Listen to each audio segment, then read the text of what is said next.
Mas nós vamos dar continuidade aqui com muita alegria mesmo.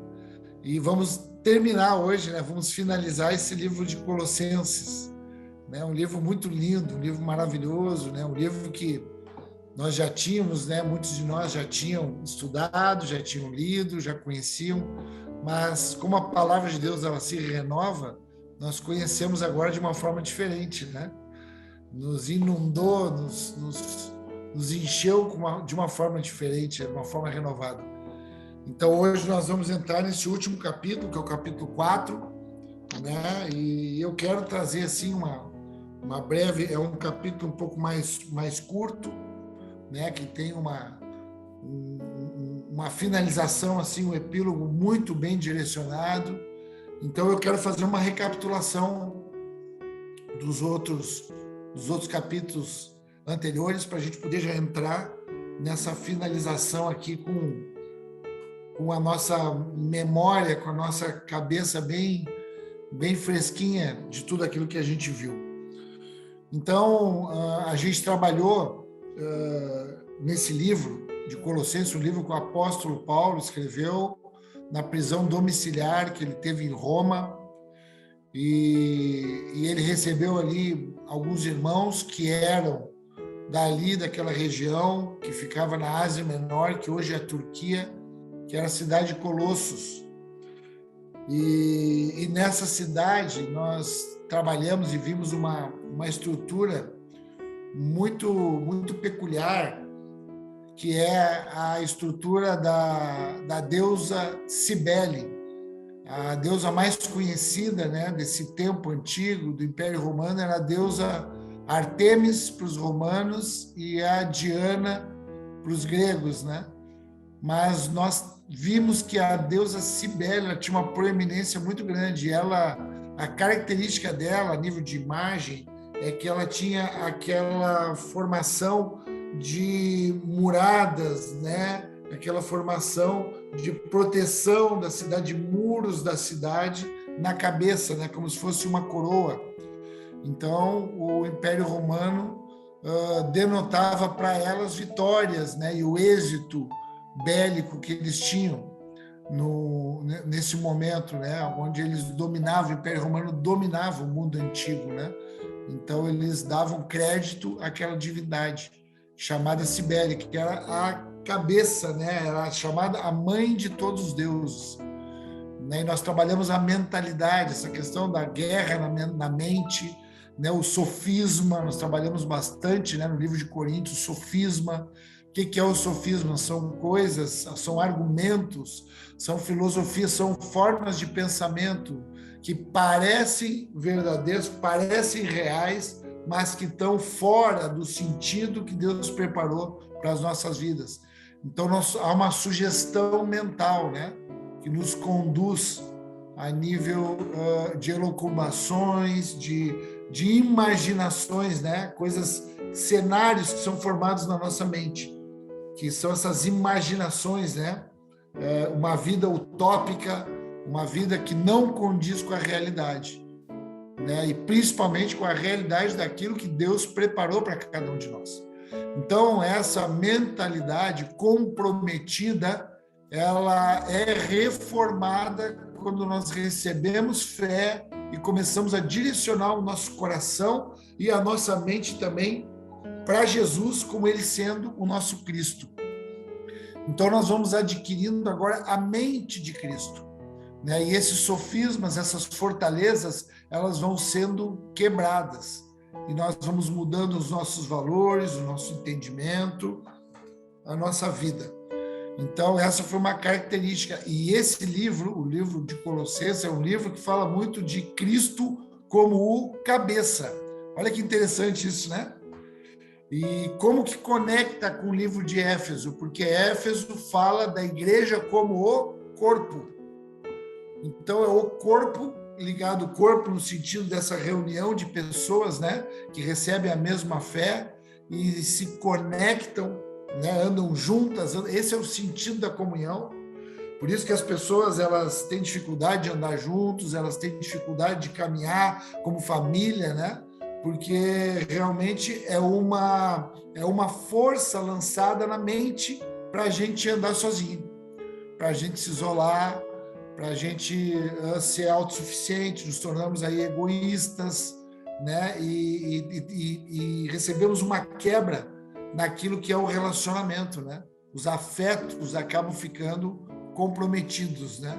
E agora, com essa nova mentalidade, com essa mente reformada, ganhando a mente de Cristo, nós nos conectamos como um corpo e andamos juntos, né? Andamos como família. Nós falamos aqui, né? Família forte em Cristo. Então, são pessoas com diferenças, são pessoas com muita diversidade, mas que se conectam numa fé e andam juntos como uma família, a família da fé, aonde Cristo é o cabeça, onde quem conduz, onde quem orienta quem orienta o corpo todo é a cabeça.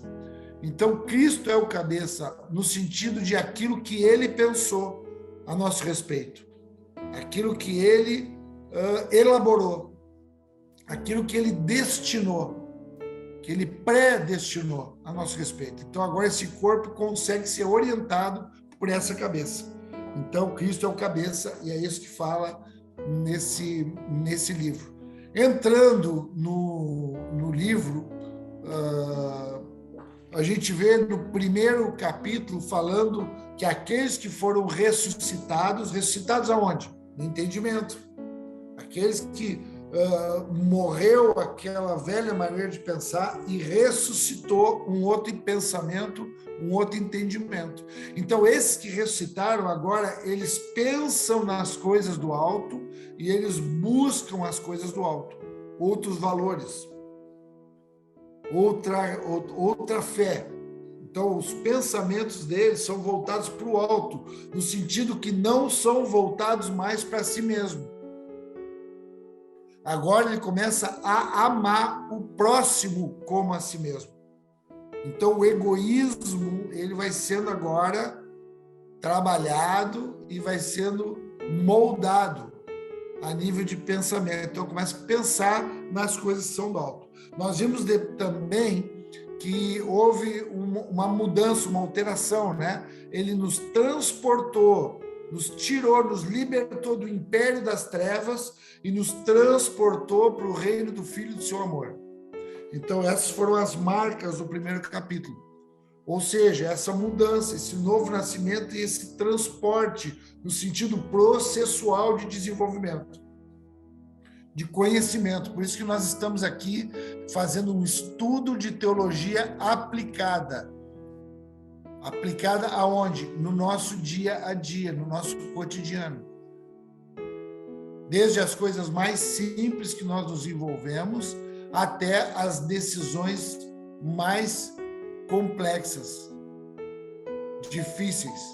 Então, nós aplicamos. Esse que pensa nas coisas que são do alto, ele traz para o seu dia a dia. Essa é a maneira que ele foi transportado agora para esse reino de amor. Por que era um império de trevas? Porque era um império de isolamento. Era um império onde a gente se protegia, a gente não gostava de falar das nossas dificuldades, das nossas limitações, nós só queríamos apresentar as nossas virtudes. E isso acabava nos deixando em trevas, no sentido de limitados de visão.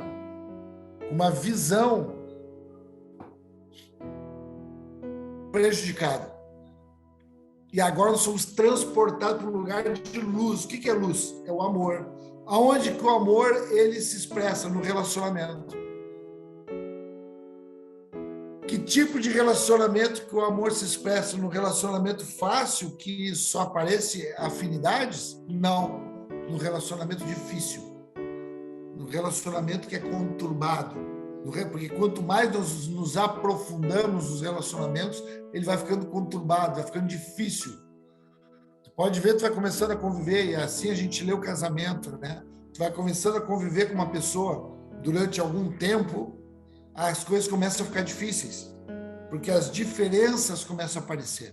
E aí o amor é que prevalece. Se não existe o amor, que não é aquele amor dos filmes, que não é aquele amor romântico, mas é um amor que suporta, que nos dá capacidade de tolerância maior, nos dá paciência, nos dá capacidade de sofrimento. Por isso que a cruz, a vida de Jesus, em todo o sofrimento dele, o que estava expressando? Amor. Era o amor de Deus expressado na prática da vida de um homem, Jesus. Por isso que a Bíblia diz que Deus amou o mundo de tal maneira que entregou o seu Filho para todo aquele que nele crê, tenha a vida eterna e não pereça. Porque é esse amor agora que aguenta, que suporta as coisas. Então, nós somos transportados para esse lugar de amor e agora vamos desenvolvendo a maneira de pensar, é uma renovação do entendimento. A chamada do grego metanoia. É acontecendo uma metanoia conosco, uma mudança de forma de pensamento. Amém, queridos?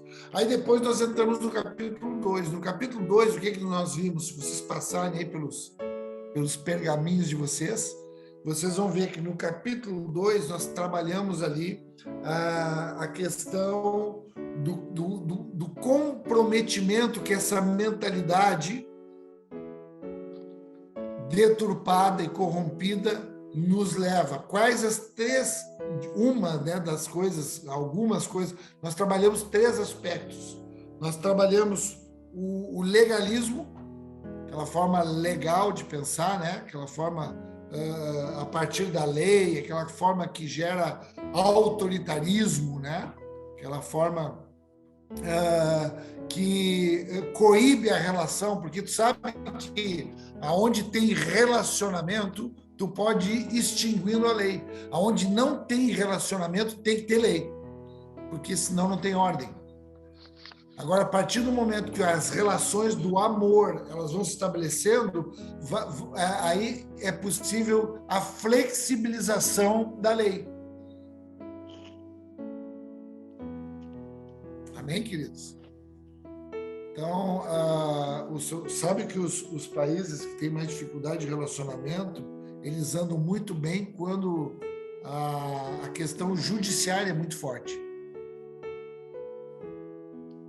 No sentido das sentenças, das condenações. Então, anda bem por quê? Porque aí o povo fica intimidado, né?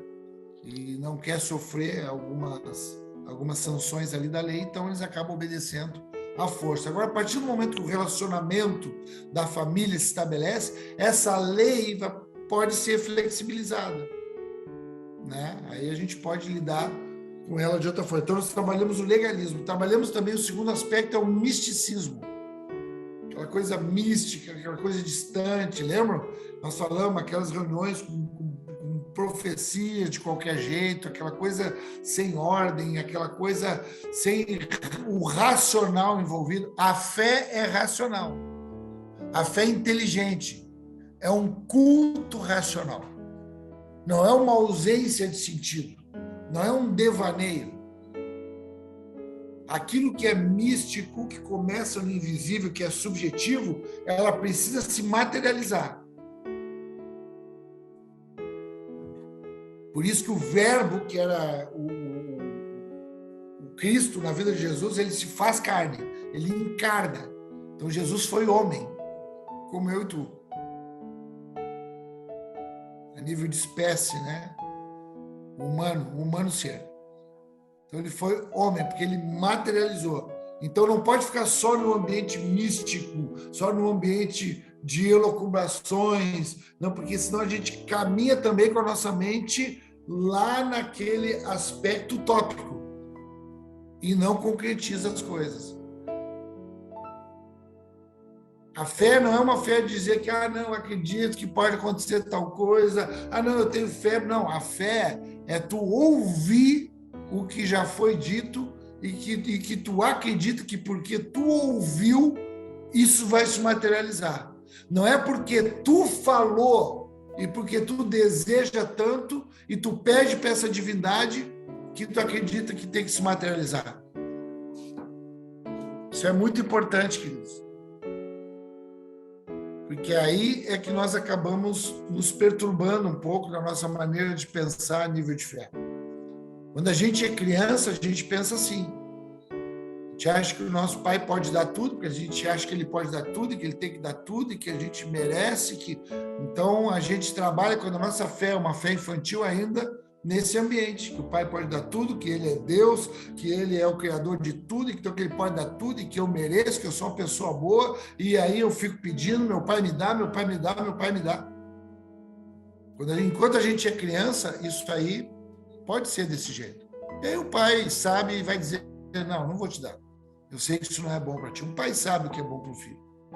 Agora, quando a gente evolui, quando a gente cresce, quando a gente vai sendo transportado para esse amor e vai assumindo a responsabilidade da maioridade, a gente vai começando a querer ouvir, não pedir mais. Ele vai ouvindo aquilo que o pai está fazendo e ele vai materializando o desejo do pai e não impondo o seu próprio desejo. Amém, queridos? Dá para entender isso até aqui? Me ajudem aí, deixa eu ver as mãozinhas de vocês aí. Ai, graças a Deus. Então, e nós trabalhamos também o legalismo, essa coisa legal, o misticismo, essa coisa distante, e o ascetismo, que é aquela questão das práticas. Tu exagerar o rigor das práticas, achando que aquilo ali vai te dar algum tipo de proteção. Então, às vezes, a gente é assim, a religiosidade, ela trabalha muito nesse aspecto. A mentalidade, a mente está comprometida. Tu vê que são 3 comprometimentos, né? O legalismo, o misticismo e agora o ascetismo, que é tu achar que a prática, o rigor da disciplina, da prática religiosa, ela pode te dar algum tipo de proteção ou te dar algum tipo de bênção, e nós aprendemos que esse rigor ascético, ele não tem força contra a nossa sensualidade. No sentido sentido, né? Sensualidade não no sentido sexual, mas no sentido. Aquilo que a gente quer, a força do nosso desejo, da nossa cobiça, do nosso interesse, desse nosso egoísmo, esse rigor ascético das práticas, dos rituais, dos dogmas, eles não têm força. É um equívoco, é um engano, é uma maneira de pensar sofismática. Então, nós trabalhamos isso. E depois, no capítulo 3, que nós trabalhamos em 2 partes, nós vimos a respeito dessas paixões humanas, o que ela gera, as coisas que vai gerando essas paixões no primeiro momento, e nós trabalhamos muito na questão da ira, da cólera, da raiva, do ódio. Lembram disso? Que era algo que gera essa inconformidade, essa coisa de nos sentirmos prejudicados e ficarmos raivosos, com ódio, com sentimento de vingança, querendo responder abruptamente, às vezes agressivamente, às vezes, conforme o nosso temperamento, nos tornamos indiferentes. Essa é a nossa forma de sentença. Aquele que nos ofendeu, aquele que nos contrariou, aquele que nos magoou, aquele que nos feriu. Então, a nossa forma de sentenciar aquela pessoa é agredindo, argumentando, sendo rude, ou abandonando, sendo indiferente, não quero conversar mais, não olho mais na tua cara. Às vezes a gente fala isso, né? Então, isso é uma dos aspectos dessa nossa carnalidade. E a gente trabalhou as questões imperativas e as questões indicativas. Aquilo que era imperativo e aquilo que era indicativo. O imperativo vinha por uma indicação. Algo indicava e aí tinha algo que imperava. Lembram disso? E aí nós trabalhamos depois o revestimento. Então, esse homem lá do império das trevas, nesse transportar-se para o reino do Filho do seu amor, ele vai trocando as suas vestes. Ele vai se revestindo. Então, as roupas que ele usava, aquilo que cobria ele, vai mudando.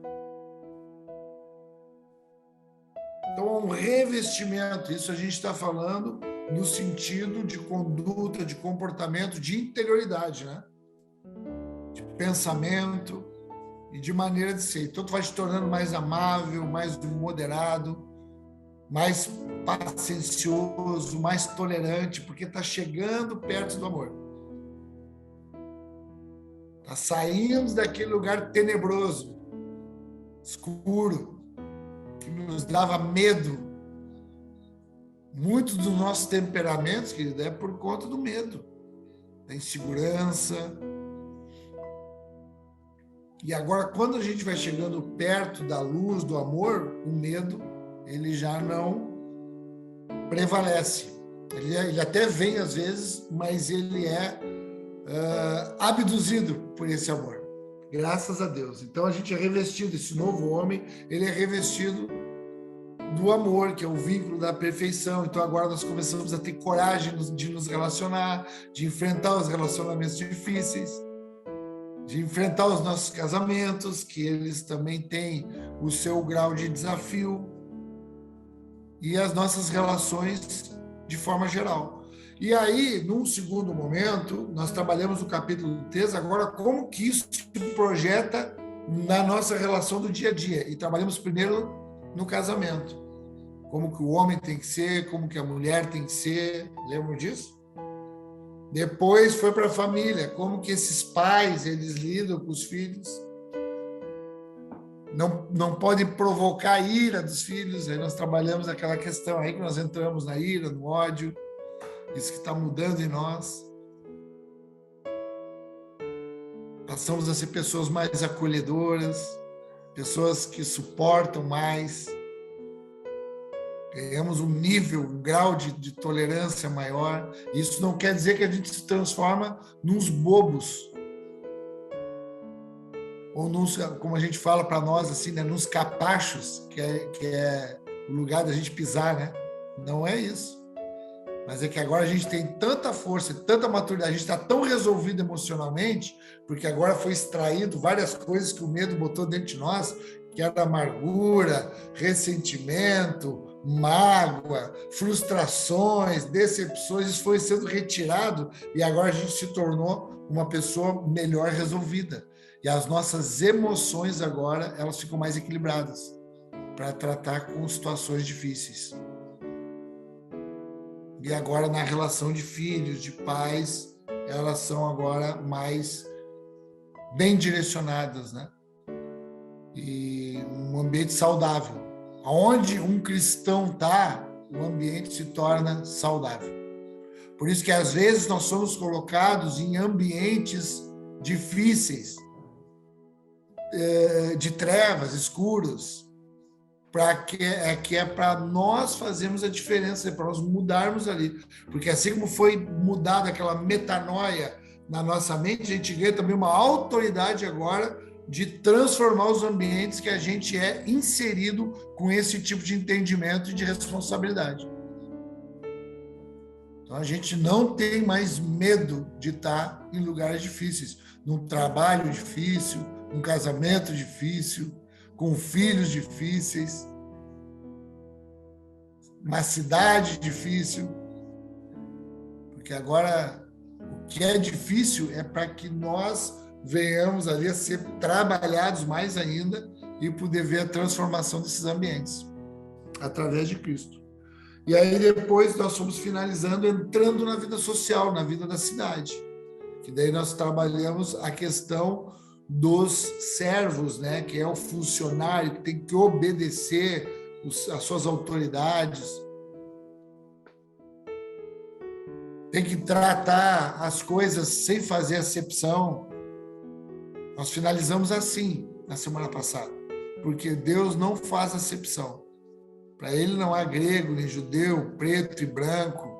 Para ele, todos ele trata de uma forma. E nós também, chegando perto do amor, vamos ganhar agora uma imparcialidade no tratamento. Não vamos mais ser tendenciosos. Tratar um filho o meu filho de um jeito e o filho dos outros de outro jeito. A minha família consanguínea de um jeito e a família de outras pessoas de outro jeito. Isso vai mudando, nós vamos ganhando uma amplitude de responsabilidade e nós vamos nos tornando imparciais. A gente vai tratando as pessoas da mesma forma. E aí está a equidade. Equidade não é igualdade, mas é um tratamento sem ser tendencioso. A gente trata os filhos nossos, a gente não pode tratar os nossos filhos da mesma forma, padronizar, porque eles não são iguais, eles têm necessidades específicas. E tu precisa saber conhecer, te relacionar com cada um deles, em cada momento da vida deles, para conhecer as necessidades deles, para ver como tu supre aquilo ali. Padronizar é querer facilitar o trabalho. Quem padroniza relacionamento é preguiçoso, não quer trabalhar. Porque é trabalho, tu tem que conhecer cada um especificamente, observar, olhar, comparar, para depois concluir.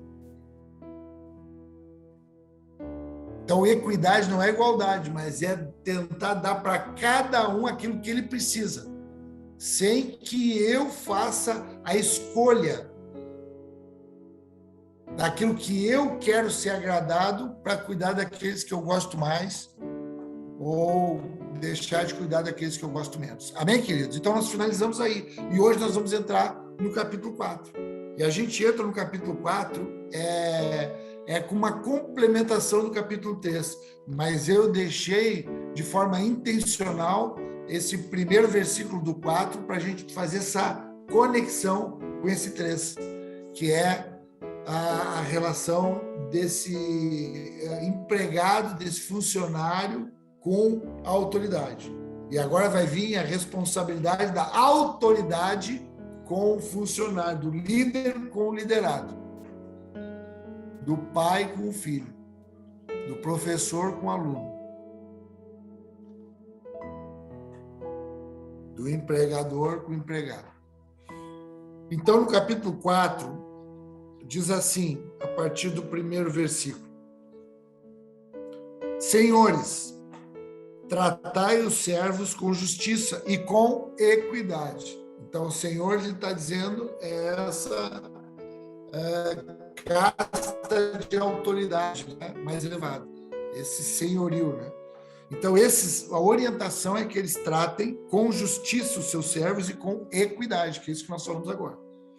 Certos de que também tendes um Senhor no céu.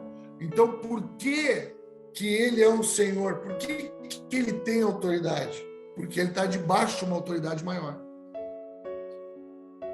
Então, ele obedece uma cadeia hierárquica.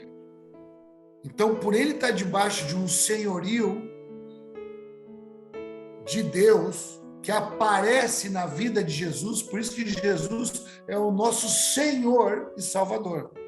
O que ele salvou? A nossa consciência, de uma maneira egoísta de pensar, de se autopreservar. Então, ele salvou a nossa consciência disso e se tornou, a partir daí, a nossa cabeça, o nosso Senhor, aquele que nos orienta.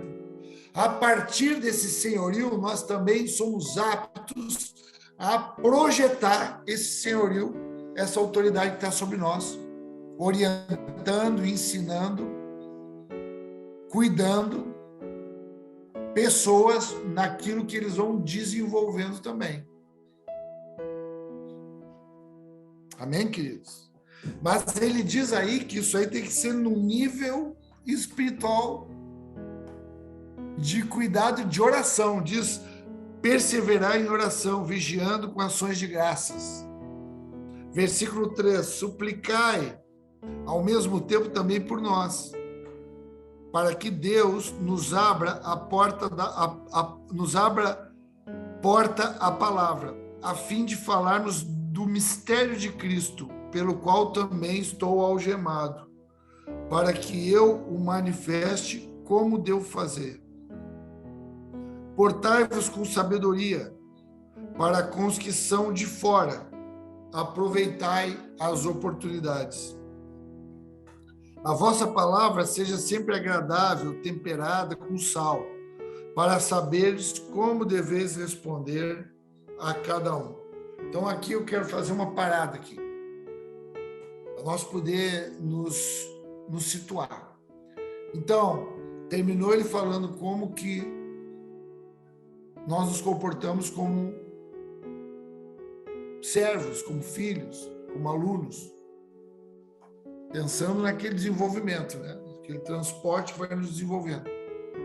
Temos que obedecer, temos que servir como ao Senhor e não como aos homens. Não podemos fazer as coisas esperando reconhecimento. Não podemos fazer as coisas querendo cobrar gratidão. Nós fizemos para o Senhor, como aquele que é suprido. Nós fizemos porque agora nós ganhamos uma outra natureza. Uma natureza de quem serve em todo o tempo. Tem o coração para servir. Porque ele sabe que essa é a vontade do seu Senhor. A vontade do seu Senhor é que nós nos sirvamos aqui como irmãos. Sem eleger, sem fazer acepção. E aí, a partir dessa mentalidade, nós também vamos nos tornando referências e modelos para pessoas. As pessoas começam a vir para debaixo do nosso senhorio, para debaixo da nossa paternidade, para debaixo do nosso ensino, para debaixo da nossa liderança. E aonde a gente tem que fazer isso agora? A partir de oração, de súplica e de gratidão. Então percebam e escrevam isso. Nós não cobramos gratidão. Porque nós não precisamos de gratidão. Porque o amor, ele é grato em todo o tempo. Por isso que é com ações de graças. Um homem ou uma mulher de Deus maduro, ele não cobra reconhecimento, ele não cobra gratidão em nenhum momento. Sabe por quê? Porque ele não precisa. Porque ele é grato, ele é cheio de gratidão. Porque ele sabe muito bem, a consciência dele é salva a ponto de saber o que foi feito por ele. E ele é grato e nunca, em nenhum momento, se ele estiver sóbrio, se ele estiver saudável na fé dele, ele vai cobrar gratidão ou reconhecimento de alguém.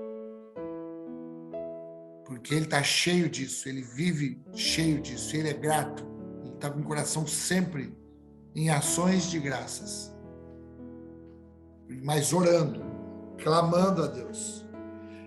E também ele tem humildade, porque perceba que ele fala assim, ó, ore também por nós, perseverem em oração, sejam gratos para não estar cobrando gratidão de ninguém, e também ore por nós, porque nós precisamos desse corpo conectado para poder ouvir o pensamento do cabeça. O corpo tem que estar conectado, nós temos que estar conectados, irmãos. Não se desconecte do corpo de Cristo. Essas pessoas maduras, essas pessoas de fé, essas pessoas que tu percebe que creem, que já têm pensamentos, que já têm palavras, que te fala coisas que não é comum tu ouvir. Fala coisas diferentes, conecta nessas pessoas. Em oração, pede oração para essas pessoas. Olha a humildade de Paulo. Paulo está dizendo, orem por nós. Orem por nós, para nós saber aqui como falar, quando falar, para essa porta da palavra se abrir para a gente. Imagina que Paulo estava preso, irmãos. E não estava em nenhum momento se sentindo ali vitimizado, se sentindo injustiçado, murmurando, dizendo, ai, a vida está ruim para mim, imagina que horror, eu aqui, um servo de Cristo, um apóstolo, e esses romanos, esses judeus aí me judiando, ai, mas que vida mais injusta, mas que horror, não, porque ele era um homem já maturado no entendimento. Ele tinha gratidão que ele tinha que servir em todo tempo. Então ele pedia: me ajuda, irmãos, orem por mim para mim não entrar nesse ambiente de murmuração, de reclamação, de insuficiência, que é o que esse sofisma quer lançar na minha mente, e para que eu sempre me sinta suprido, cheio, e que eu tenha sempre a intenção de chegar com uma palavra, com um abraço, com um acolhimento nas pessoas. E aí é muito interessante, porque ele fala nas pessoas que são de fora. Porque ele fala que ele quer falar os mistérios de Cristo. O Evangelho é um mistério, querido. O Evangelho, ele foge da lógica, ele foge da coerência humana. Aquilo que para nós é coerente, é correto. O Evangelho, ele é misterioso, ele vai além disso. Ele passa o limite da vida, ele passa o limite da morte, ele é a ressurreição. Ele é além dos limites do nosso pensamento. Por isso que a gente tem que cuidar, por isso que ele está dizendo: orem por mim, para mim saber como comunicar esses mistérios. Porque esses mistérios não são compreensíveis para a gente que não está preparado para ouvir. Eu preciso entender as oportunidades. Nós precisamos, como cristãos genuínos que estamos nos tornando maduros, entender as oportunidades de proclamação do Evangelho. Às vezes, esse homem egoísta, que nós somos ainda, em um certo aspecto, a gente quer oportunidades para se beneficiar. Tu quer um mundo de oportunidades, tu está atrás de oportunidades. Eu preciso de uma oportunidade para ganhar melhor, eu preciso de uma oportunidade para viver melhor, eu preciso de uma oportunidade para estar bem. Esse é o que o nosso homem egoísta busca. Oportunidades para si mesmo. Agora, um homem revestido do Espírito, um homem renovado na maneira de pensar, um homem amadurecido na sua essência de ser humano, ele começa a buscar oportunidade para ensinar, oportunidade para exercer uma liderança sobre alguém, oportunidade para exercer um senhorio em amor, em humildade. Orem por mim, eu preciso entender essas oportunidades. Eu preciso saber como falar com esses que estão de fora. Esses que são de fora são esses que ainda eles não tiveram contato com essa verdade absoluta do reino de Deus. Tem muita gente que está em contato contigo, que tem relacionamento contigo, que não teve nenhum contato com o Evangelho. E ter contato com o Evangelho não é ouvir falar da Bíblia. É ser abraçado, é ver esse amor de Deus, esse amor que Deus amou o mundo, ele precisa se expressar através da tua vida. Não é tu convidando ele para ir na igreja, não é tu convidando ele para falar com o teu pastor, não é tu dando uma Bíblia de presente dizendo para ele ler. Isso é ascetismo. O que vai acontecer contigo e conosco é assumir responsabilidade de expressar esse amor. Na relação, poder achar a oportunidade desse que ainda está fora, para trazer ele para dentro de casa, trazer ele para a mesa, iluminar os olhos dele e ele saber quem ele é, porque ele não sabe ainda. Ele acha que é muitas coisas. Ele quer ser muitas coisas. E tu precisa entregar para ele a boa notícia, as boas novas de quem ele é, quem é o pai dele e que tu é o irmão dele. Mas, às vezes, nós estamos tratando as pessoas não como irmãos, mas como rivais. Porque ainda a gente não está cheio de amor. Então, ele está pedindo: eu quero oportunidade para poder falar com essas pessoas. E de que forma? Com uma palavra agradável, uma palavra moderada, uma palavra temperada. Como responder para cada um. Viu o que é equidade, Cris? Equidade não é tu ganhar um discurso padronizado.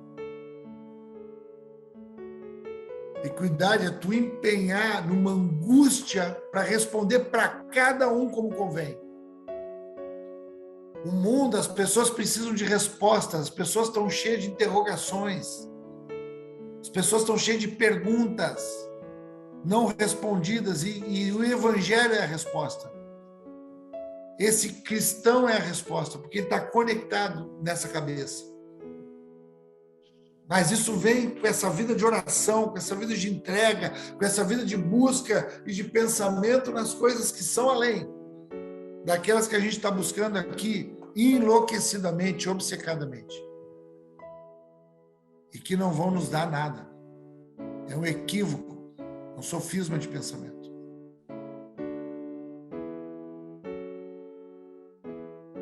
Como é que eu falo para cada um? Como é que eu me comporto com cada um?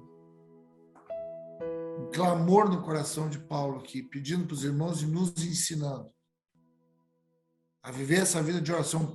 Nós temos que aprender a pedir oração para os irmãos. Ora por mim. Ora pela minha vida. Preciso que olhem para mim, para me saber, nessas viagens aqui que nós fizemos aqui. Eu estou pedindo continuamente oração para os irmãos. Para mim saber como me comportar.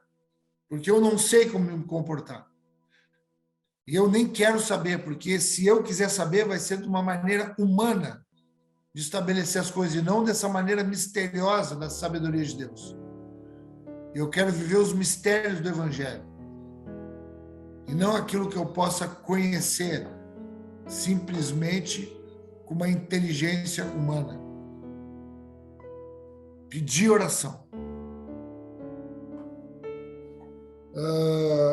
Depois, quando ele vai para finalizar, e aí ele já entra nessa parte de gratidão mesmo aos irmãos, né? Ele começa a partir do versículo 7 a dizer assim: quanto à minha situação, Tíquico, irmão amado e fiel ministro e conservo no Senhor, de tudo vos informará. Eu vou enviar ele com o expresso propósito de dar conhecimento da nossa situação e de alentar o vosso coração. Em sua companhia vos envio Onésimo, o fiel e amado irmão, que é do vosso meio, ou seja, que é um dentre vós, que é esses que estavam fora e agora estão dentro, no entendimento. Isso não pode ser entendido como uma acepção, né? O de fora e o de dentro. Não, é uma questão de conhecimento. Alguém que já conhece e alguém que ainda está ignorante e que a gente vai dar a conhecer. Então ele diz que vai enviar o Onésimo, que é um do meio dele. Eles vos farão saber tudo o que acontece por aqui. Saudai-vos, Aristarco, prisioneiro comigo, e Marcos, primo de Barnabé, sobre quem recebestes instruções. Se ele for ter convosco, acolhei-o. E Jesus, conhecido por justo, os quais são os únicos da circuncisão que cooperaram pessoalmente comigo pelo reino de Deus. Eles têm sido o meu lenitivo.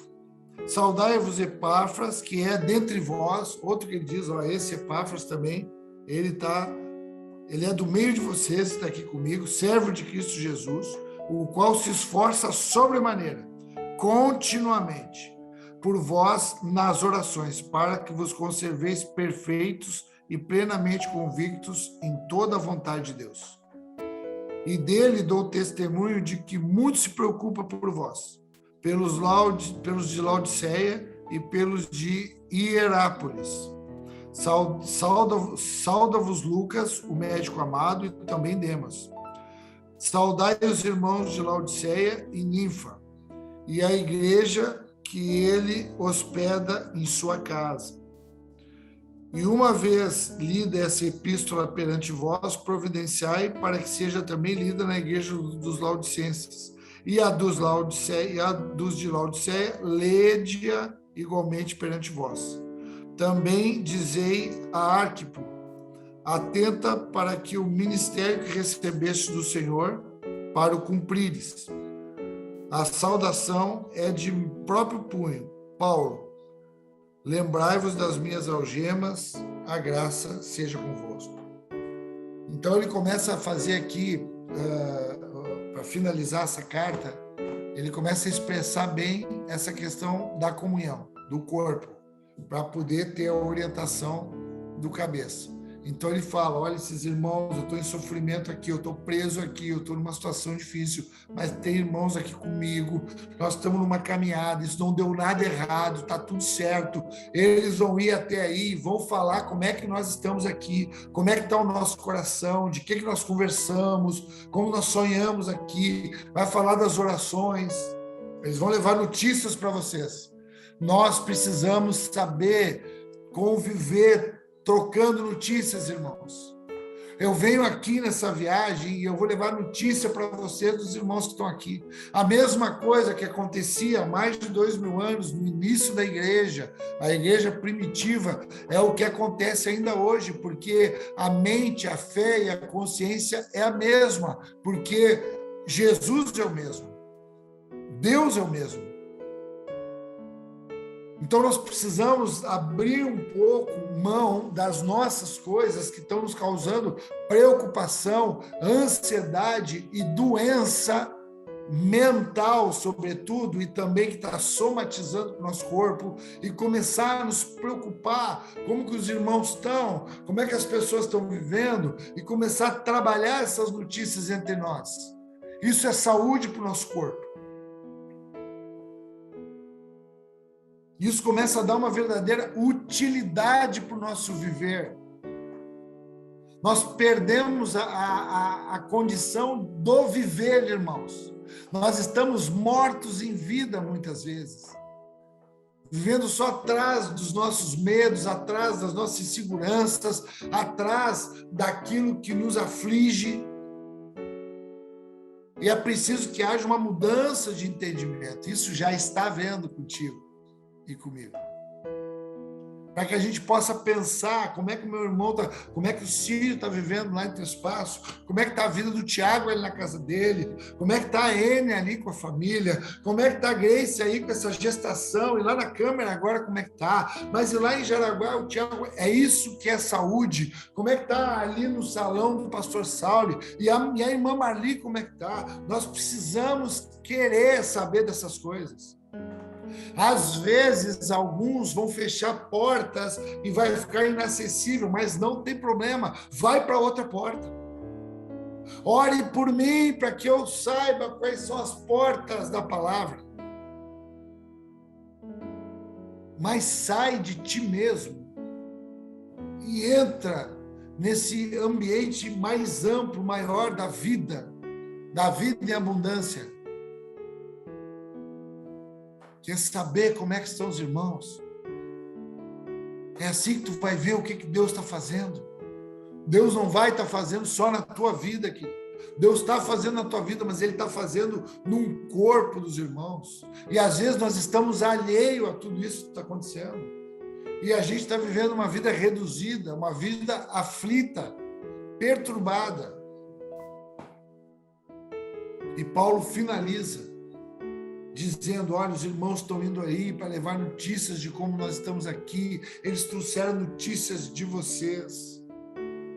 E para finalizar, eu quero pegar aquele versículo, nesses últimos minutinhos que nós temos aqui, aquele versículo que fala de Epáfras, o versículo 12, que ele diz, saúda-vos Epáfras, que é dentre vós servo de Cristo Jesus, o qual se esforça sobremaneira continuamente. Aqui está falando, e tem uma palavra aqui nesse livro que Paulo está dizendo para esses irmãos. Ele está dizendo, olha, eu vou apresentar para vocês uma referência, um homem, Epáfras,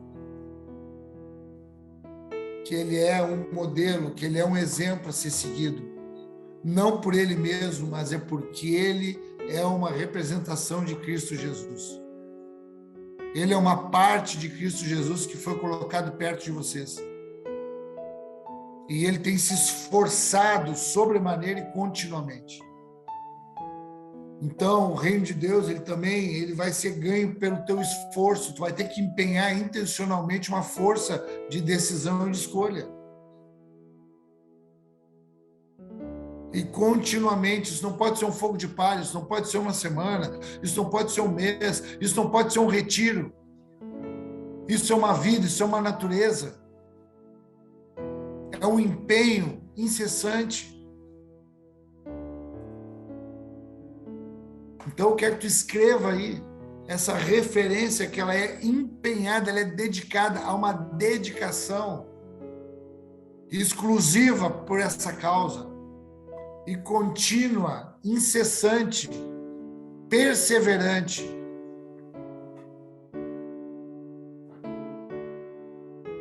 Se esforça por eles. A gente faz muito esforço por nós mesmos. Trabalhamos, às vezes, sem cessar, trabalhamos de maneira translocada, mas por nós mesmos. E isso a Bíblia diz que é em vão. A Bíblia diz que é em vão tu trabalhar por ti mesmo, é em vão tu comer o pão das dores, tu entregar o teu corpo a ser queimado, tu dar todos os teus bens para quem quer que seja. Se não tiver amor, se não for em prol do outro, é em vão.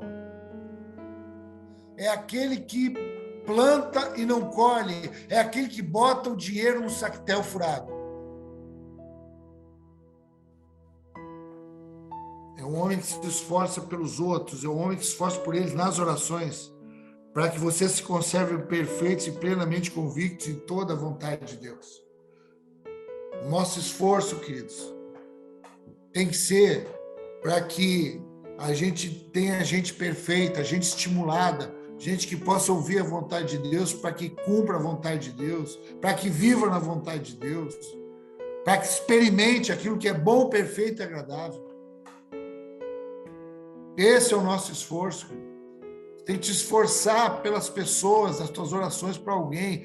As nossas relações têm que ser essa angústia de dizer: eu quero que o meu irmão, que a minha irmã, eles andem perfeitos. O que é andar perfeito? Nós já aprendemos isso lá no livro de Éfeso. A perfeição não é a ausência de erro, mas é uma consciência de alvo, de caminho, de destino, ainda que errando, mas no mesmo caminho. Não adianta acertar fora do caminho. É preferível errar no caminho do que acertar fora dele. O acertar fora de caminho pode fazer tu te desviar para cada vez mais longe daquilo que Deus tem para ti.